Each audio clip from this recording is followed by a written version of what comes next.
Sura. Selamat datang di podcast Diskursus Mahasiswa, ruang ngobrol kritis yang membahas isu-isu seputar sistem informasi, teknologi digital, dan dampaknya dalam kehidupan organisasi serta pelayanan masyarakat. Di sini kita akan membahas 3 isu. Yang pertama, sistem informasi yang otomatis selalu meningkatkan kerja organisasi. Yang kedua, sistem digital dapat sepenuhnya menggantikan sistem manual bahkan dalam konteks budaya kerja lokal. Dan yang ketiga itu tentang efisiensi digital berpotensi menghilangkan sentuhan personal dalam pelayanan.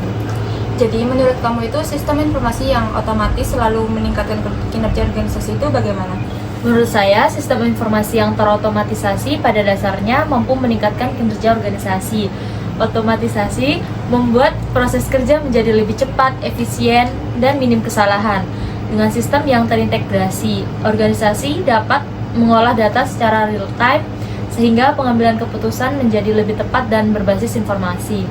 Menurut saya itu, saya tidak sepenuhnya setuju ya. Meskipun otomatisasi sistem informasi memiliki banyak keunggulan, mengatakan bahwa sistem tersebut selalu meningkatkan kinerja organisasi, menurut saya itu terlalu menyederhanakan masalah. Pada kenyataannya, tidak semua organisasi itu siap secara sumber daya manusia maupun budaya kerja untuk menerima perubahan berbasis teknologi. Memang benar, kesiapan organisasi menjadi faktor penting, namun jika dilihat dari perspektif jangka panjang, otomatisasi tetap menjadi kebutuhan. Sistem informasi otomatis membantu mengurangi beban kerja manual dan meningkatkan produktivitas karyawan, sehingga organisasi dapat fokus pada aktivitas strategis. Masalahnya, implementasi sistem informasi otomatis seringkali menimbulkan tantangan baru. Biaya investasi yang besar, proses beradaptasi yang panjang, serta resistensi dari karyawan justru dapat menurunkan kinerja organisasi pada tahap awal. Karena dalam beberapa kasus, teknologi malah menjadi penghambat karena tidak selaras dengan proses bisnis yang ada. Saya juga melihat hal tersebut lebih sebagai kegagalan dalam perencanaan dan manajemen perubahan. Bukan kesalahan sistem informasinya. Jika organisasi memberikan pelatihan yang memadai dan melibatkan pengguna sejak awal, maka sistem otomatis dapat berjalan optimal dan memberikan dampak positif yang signifikan. Namun kita juga kan tidak boleh mengabaikan fakta ya, bahwa sistem informasi hanyalah alat bantu. Karena kinerja organisasi tetap sangat bergantung pada kualitas pengambilan keputusan manusia.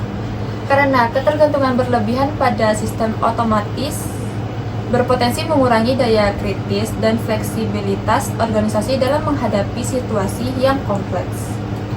Saya setuju bahwa peran manusia tetap penting. Oleh karena itu, sistem informasi otomatis seharusnya diposisikan sebagai pendukung, bukan pengganti. Ketika teknologi dan kemampuan manusia berjalan seimbang, peningkatan kinerja organisasi akan lebih mudah tercapai.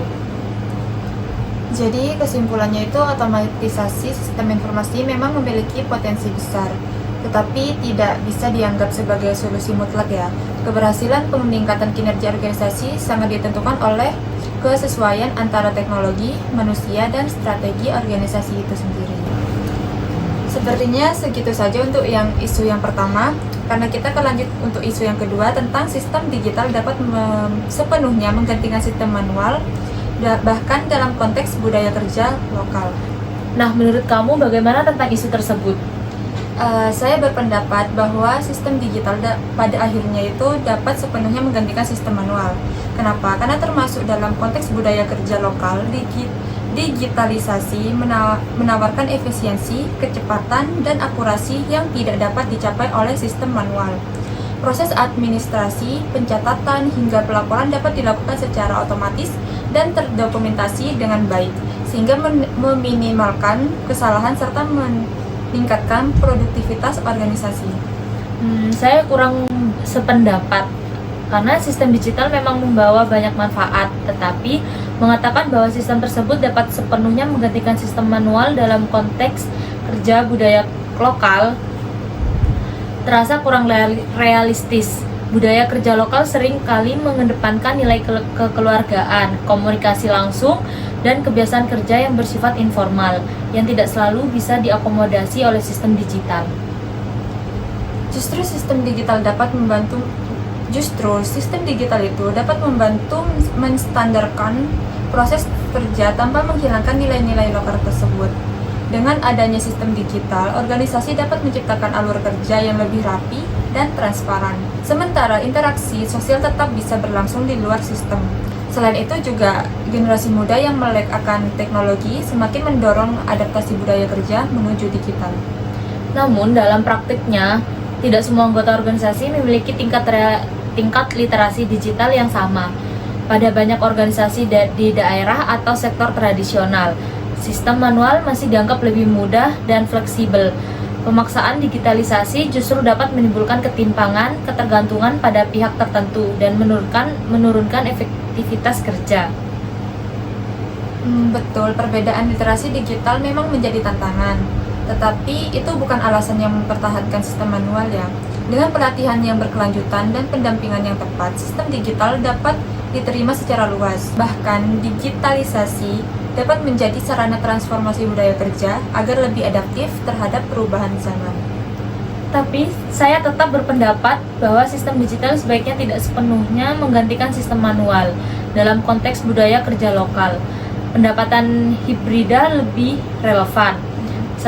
Sistem manual masih dibutuhkan untuk menjaga kepercayaan, kedekatan sosial, serta kearifan lokal yang menjadi identitas organisasi. Pendekatan hibrida mungkin relevan pada masa transisi, tetapi dalam jangka panjang sistem digital tetap menjadi fondasi utama.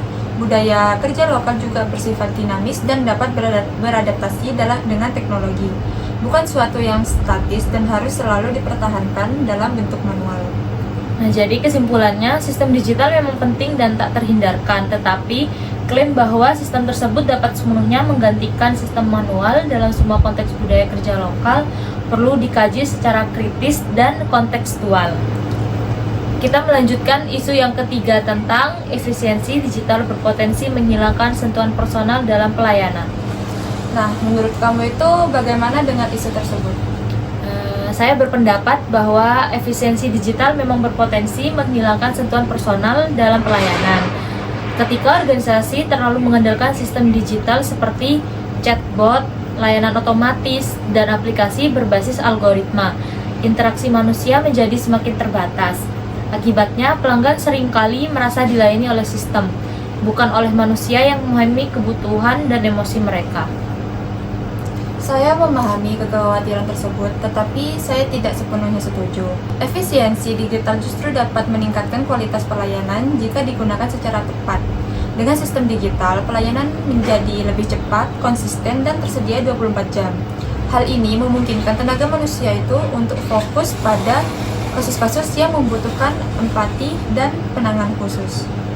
Nah, masalahnya, tidak semua kebutuhan pelanggan dapat disederhanakan menjadi data atau pilihan menu dalam banyak konteks pelayanan, terutama di sektor publik dan jasa. Sentuhan personal seperti empati, komunikasi langsung, dan fleksibilitas sangat penting. Ketika semua didigitalisasi, hubungan emosional antara pemberi dan penerima layanan berpotensi melemah. Namun, sentuhan personal tidak seharusnya hadir secara tatap muka. Teknologi digital juga bisa dirancang secara human-centered, misalnya melalui personalisasi layanan berbasis data, respon yang ramah, serta sistem umpan balik yang interaktif. Dengan desain yang tepat, efisiensi digital tidak serta-merta menghilangkan nilai kemanusiaan dalam pelayanannya. Tetap saja dalam prakteknya, banyak organisasi lebih menekankan efisiensi biaya dibanding kualitas interaksi. Akibatnya, pelanggan dipaksa mengikuti alur sistem yang kaku tanpa ruang dialog. Hal ini dapat menurunkan kepuasan dan kepercayaan, terutama bagi kelompok masyarakat yang kurang terbiasa dengan teknologi. Itu kembali kepada kebijakan dan etika organisasi dalam memanfaatkan teknologi ya. Digitalisasi itu seharusnya menjadi alat bantu, bukan pengganti total peran manusia. Dengan pembagian peran yang jelas antara sistem digital dan petugas layanan, efisiensi dan sentuhan personal justru bisa berjalan beriringan. Saya setuju bahwa keseimbangan menjadi kunci, namun tanpa pengawasan dan evaluasi yang berkelanjutan, efisiensi digital tetap memiliki risiko mengikis nilai-nilai personal dalam pelayanan, terutama jika orientasinya hanya pada kecepatan dan jumlah. Kesimpulannya, berarti efisiensi digital tidak harus menghilangkan sentuhan personal. Tantangannya adalah bagaimana organisasi itu mampu mengintegrasikan teknologi dengan pendekatan pelayanan yang berpusat kepada manusia. Dari ketiga isu yang kita bahas, kita dapat kesimpulan dari masing-masing isu tersebut. Isu yang pertama yaitu sistem informasi yang otomatis selalu meningkatkan kerja organisasi, yang dimana memiliki potensi besar dalam meningkatkan kinerja organisasi melalui efisiensi proses, akurasi data, dan kecepatan pengambilan keputusan. Namun, meningkatkan kinerja tidak terjadi secara otomatis hanya karena penerapan teknologi. Keberhasilan sistem informasi sangat bergantung pada kesiapan sumber daya manusia, budaya organisasi, serta manajemen perubahan yang efektif. Oleh karena itu, otomatisasi harus dipahami sebagai alat pendukung strategis, bukan sebagai jaminan mutlak peningkatan kinerja organisasi. Untuk kesimpulan, isu sistem digital dapat sepenuhnya menggantikan sistem manual, bahkan dalam konteks budaya kerja lokal. Kita dapat kesimpulan bahwa digitalisasi sistem kerja merupakan keniscayaan dalam menghadapi perkembangan teknologi dan tuntutan efisien. Meskipun demikian, sistem digital belum sepenuhnya mampu menggantikan sistem manual dalam seluruh konteks budaya kerja lokal. Nilai-nilai seperti komunitas langsung, kepercayaan interpersonal, dan kearifan lokal masih memiliki peran penting dalam mendukung efektivitas kerja. Dengan demikian, pendekatan yang lebih realistis adalah integrasi antara sistem digital dan sistem manual secara kontekstual dan bertahap. Nah, untuk isu yang terakhir, yaitu efisiensi digital berpotensi menghilangkan sentuhan personal dalam pelayanannya, dapat disimpulkan bahwa efisiensi digital memberikan kemudahan dan kecepatan dalam pelayanan. Namun di sisi lain berpotensi mengurangi interaksi manusia yang bersifat personal dan empatik.